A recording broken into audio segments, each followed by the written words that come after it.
जी news गणराज्य की बात। वराहस्वामीची जल्लोषात पूजा।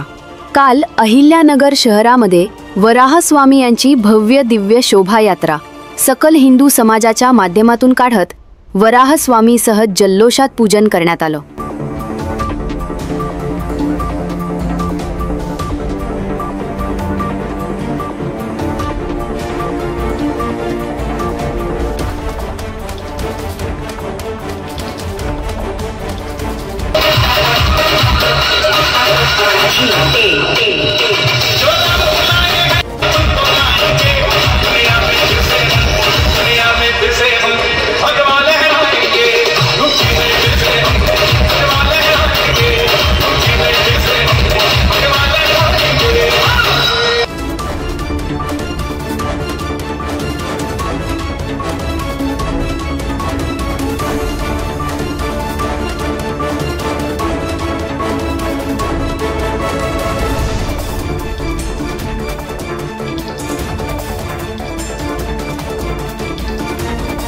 भविष्यातल्या संकटांना वराहस्वामी हे निपटून लावतील अशी आशा असंख्य भाविकांनी मांडली।